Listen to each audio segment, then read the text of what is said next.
আসসালামু আলাইকুম বন্ধুরা, আশা করি সবাই সুস্থ আছেন। বাংলা সংবাদ 24 পক্ষ থেকে আমি বেলাল হোসেন আপনাদেরকে স্বাগতম জানাচ্ছি।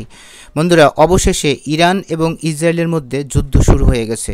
শুক্রবার ভোর 3টার সময় কয়েক ডজন বিমান দিয়ে ইসরায়েল ইরানের পারমাণবিক স্থাপনা সহ বিভিন্ন গুরুত্বপূর্ণ স্থানে হামলা চালিয়েছে।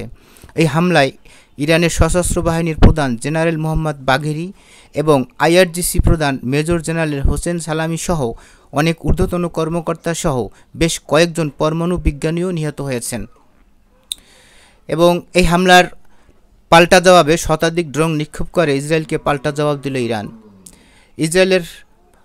ইসরায়েলে পাল্টা হামলা চালিয়েছে ইরান। তেল আবিবের বিমান হামলার জবাবে গত কয়েক ঘন্টায় সেখানে শতাধিক ড্রোন নিক্ষেপ করেছে তেহরান।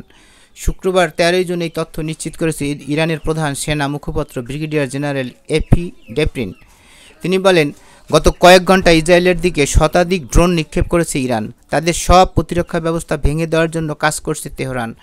এর আগে শুক্রবার 13 জুন ভোরে তেহরানকে পারমাণবিক অস্ত্র তৈরি ঠেকাতে দেশটির পারমাণবিক স্থাপনাকে লক্ষ্য করে হামলা চালিয়েছে ইসরায়েল। ইরানের সংবাদ মাধ্যম এবং প্রত্যক্ষদর্শীদের বরাত দিয়ে বিবিসির খবরে বলা হয়েছে, ইউরেনিয়াম সমৃদ্ধকরণ অঞ্চলে ইসরায়েলের হামলা অত্যন্ত ব্যাপকতা ছিল। ইসরায়েল এ হামলাকে রাইজিং লায়ন নাম দিয়েছে। ইরানের কমান্ডার এবং ক্ষেপণাস্ত্র স্থাপনা লক্ষ্য করে হামলা চালানোর পর পাল্টা হামলার আশঙ্কায় সারা দেশে জরুরি অবস্থা জারি করা হয়। হামলার পরপরই ইসরায়েলের প্রধানমন্ত্রী বেনিয়ামিন নেতানিয়াহু রেকর্ড করা এক ভিডিও বার্তায় জানান, আমরা ইসরায়েলের ইতিহাসে একটি নির্ণায়ক মুহূর্তে আছি। তিনি আরও বলেন, ইসরায়েল একটি অভিযানে ইরানের পারমাণবিক বোমা নির্মাণে যুক্ত বিজ্ঞানী, তাদের ব্যালিস্টিক ক্ষেপণাস্ত্র কর্মসূচি এবং নাতানজের ইউরেনিয়াম সমৃদ্ধকরণ কেন্দ্রকে লক্ষ্যবস্তু করা হয়েছে এবং এই অভিযান আরও কয়েকদিন চলবে। নাতানজ শহরের এক প্রত্যক্ষদর্শী জানান, এই স্থাপনার কাছে একাধিক বিস্ফোরণের শব্দ শোনা গেছে। ইরানের রাষ্ট্রীয় টেলিভিশনের খবরে বলা হয়েছে, তেহরানে কয়েকটি বিস্ফোরণ শব্দ শোনা গেছে এবং দেশের বিমান প্রতিরক্ষা ব্যবস্থা সম্পূর্ণ সতর্ক অবস্থায় রয়েছে। ইসরায়েলি সামরিক বাহিনীর এক কর্মকর্তা জানান, ইরানের ডজন খানেক পারমাণবিক ও সামরিক লক্ষ্যবস্তুতে হামলা চালানো হয়েছে।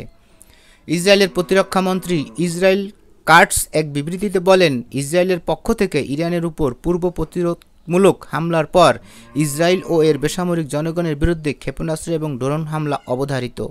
মার্কিন পররাষ্ট্রমন্ত্রী মার্কো রুবিও বলেন, ইসরায়েল এককভাবে এই হামলা চালিয়েছে কারণ তারা মনে করেন এই হামলা তাদের আত্মরক্ষার জন্য প্রয়োজনীয় ছিল। হ্যাঁ, ইসরায়েলের যে কোনো হামলাকে বৈধতা দেওয়ার জন্য আমেরিকা সবসময়ের জন্যই বলে তাদের আত্মরক্ষার অধিকার রয়েছে, কিন্তু ইরানের আত্মরক্ষার অধিকার নেই এবং অন্যান্য রাষ্ট্রেরও আত্মরক্ষার অধিকার নেই। আত্মরক্ষার অধিকার শুধু তাদেরই থাকবে যাদেরকে আমেরিকা সাপোর্ট করে।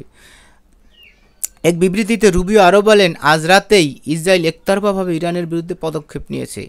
আমরা এই হামলায় জড়িত নই এবং আমাদের শীর্ষ অগ্রাধিকার হলো অঞ্চল জুড়ে যুক্তরাষ্ট্রের সেনাদের নিরাপত্তা নিশ্চিত করা।